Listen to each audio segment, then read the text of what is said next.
And back to our drawing board. Here, an internationally renowned attorney by the name of Kenneth Haber will give us his explanation on the Medicare compliance program. This is an interesting topic not only for us physicians, but for everybody else out there.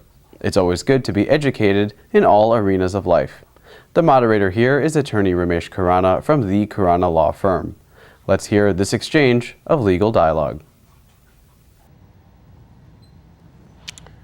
Ken, first of all, let me have the privilege of welcoming you to our studio. Thank you, Ramesh. Thank you for coming. Ken is a very experienced and knowledgeable attorney in the field of Medicare and related issues. He is the former assistant U.S. attorney and a senior attorney in the Office of Inspector General.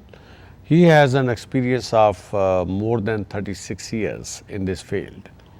And my name is Ramesh Khurana. I have my office in Gaithersburg. Now Ken has his office in Boyers, Maryland, but his practice is more or less nationwide. So I'm going to ask him questions today about the Medicare compliance program. In our previous sessions, we have been talking about Medicare issues, and compliance program is all the more important. That's why I thought of this topic today, so that I can ask you some penetrating questions. Insightful questions. Okay. And the first insightful question Yes, sir. for today is, please explain to us what is a Medicare compliance program. Please explain in detail. Certainly.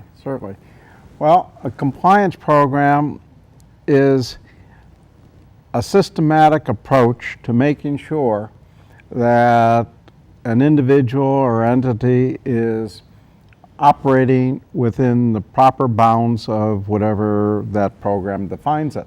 So a Medicare compliance program is a systematic approach to be operating within Medicare, which also includes obviously medical compliance.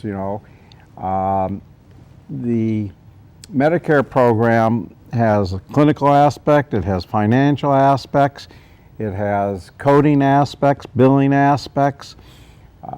It has a broad range of aspects that need to be dealt with because of the fact that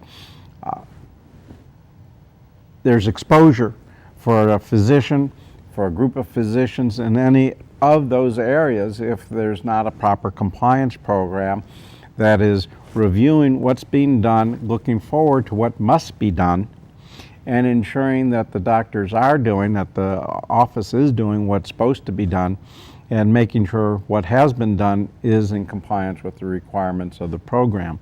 So you're looking forward and you're looking backwards, you're looking over the whole spectrum of the program, of the office, to make sure compliance with the program. So if you're doing a proper situation, you're having somebody reviewing your billings, you're having somebody reviewing your codings, and you're having somebody reviewing your contracts, and you're having somebody reviewing all the other aspects of your operations. And the reason why you want somebody to do this, and you want somebody from outside to do it, because you've got people inside doing it and they don't think they're doing anything wrong. That's very true. You're hopefully paying for there to be training for these people so that they're doing it properly, but if they're making a mistake, they're not going to be able to catch their mistake. You want a fresh set of eyes to review things and see if there's anything that needs to be corrected. You need somebody who's going to be looking at the new coding instructions from the government and letting you know what those are. Your billing person, your coding person, quite often is so busy doing that they're not going to be actually able to attend to the seminars that need to be attended to. They should be. Your compliance people definitely have to be.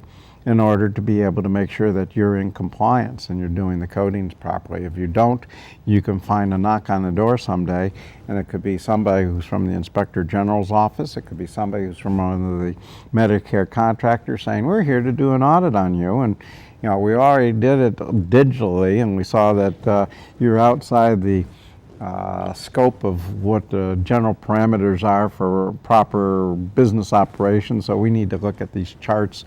So produce these 40 charts for us right now. Oh, so do you mean they can just show up? They can just show up, yeah. Or they can, the contractors can send a letter to you, send us these 40 charts so that we can look at them and see that they match the, that they support. When I say match, I mean support the billings that you've done. They got the billings, they want to see what your medical records look like. Now, Ken, when you say they can just show up, so does it mean that they can ask the medical service provider to show their records right at that point of time? Yep, yeah, they could do that. Normally, unless it's a critical situation, they'll make an appointment to show up, or that they'll ask, the contractors normally ask you to ship off, your records to them. They'll give you so much time to do it.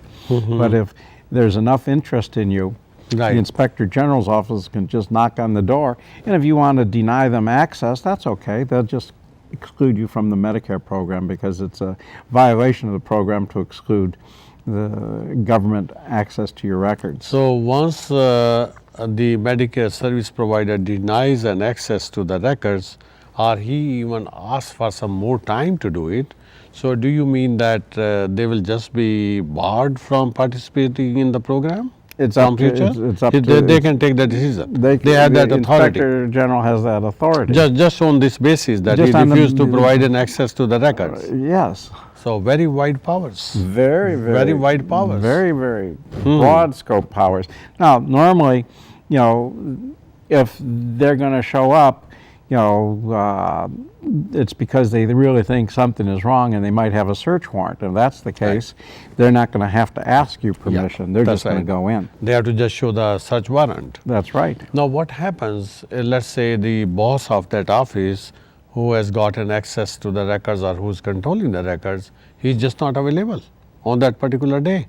And the staff who is available in his absence say that, well, we do not know where the records are. See my badge? That's what they're holding up. And see the search warrant? We're not asking permission. Okay. If that's how, if they're showing up, there's a good chance that they're going to have that if they haven't called up in advance. Oh, I see. And the ones that are normally going to call in advance would be, the contractors. But normally the contractors are going to just send you a letter saying or an email or whatever saying we're doing an audit, and we want you to send off these records, these 40 records in 15 days. And you get on the phone and say, oh, please give me 30 more days or something. They'll say, okay, we'll give you 30 more days. But if they really think that there's bad things going on, they're liable to show up with that search warrant, and it's not a matter of asking permission, it's a matter of taking.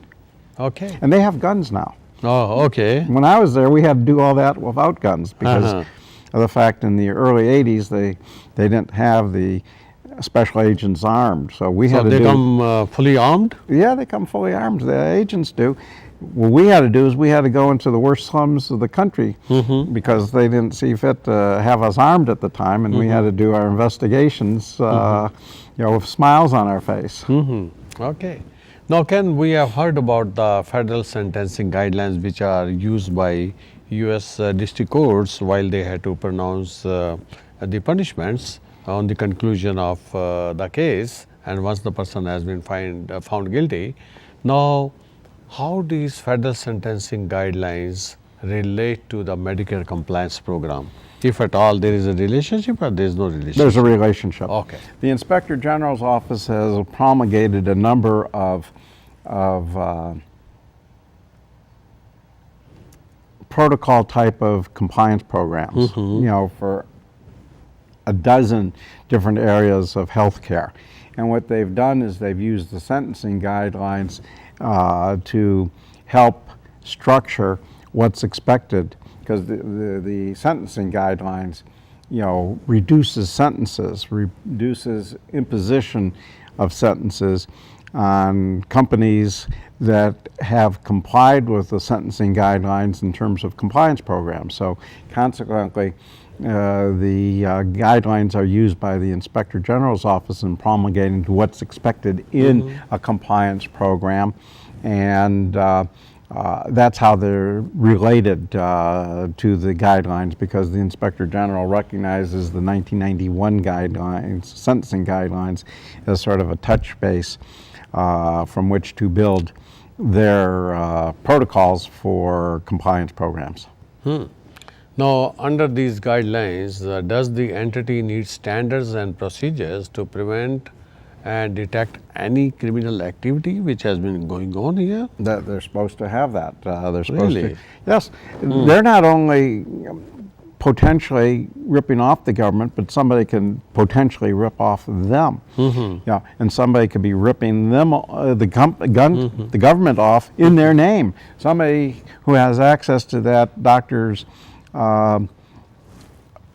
billing provider number, could be ripping off the government, and there's supposed to be reviews of the doctor's office in order to ensure that they're not being misused and abused by some employee to rip off the government. There has to be, certain standards of review to ensure that the operations are in accordance with safe operating protocols. They need to make sure that nobody who's employed by the doctor has been excluded by the Inspector General's office, because if somebody's there who's been excluded by the Inspector General's office, it can cause that doctor's office to have to return all sorts of money to the government, because nobody can be working there who's been excluded, or else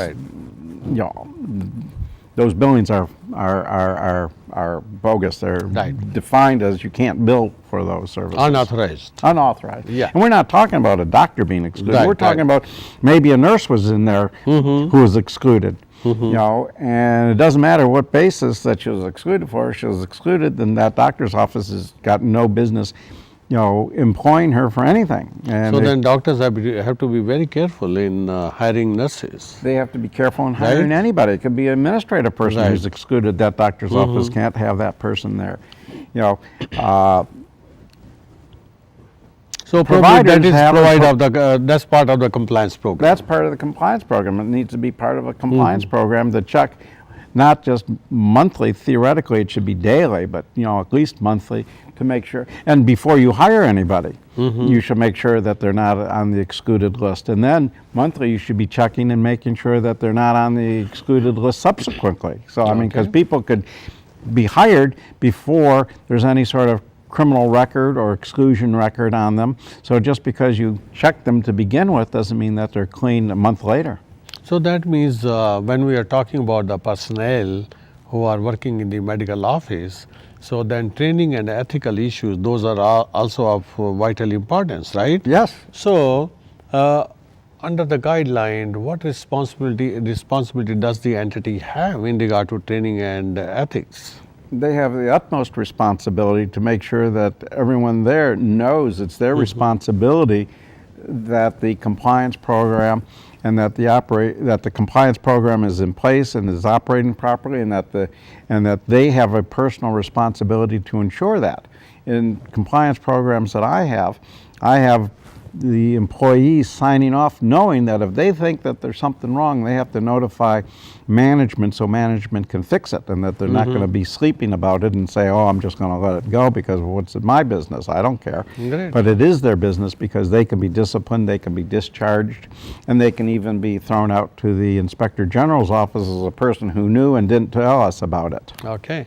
Now we are left with less than a minute. Just quickly explain what is the difference between corporate integrity agreement and a corporate compliance program.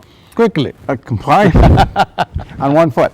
A compliance program is something that you're putting in place on your own to ensure that you're doing things so you don't get in trouble. The corporate integrity program is something that the Inspector General office imposes upon you in lieu of some more draconian punishment or draconian resolution so that they know that you are being in compliance and that there's reports to them, et cetera, to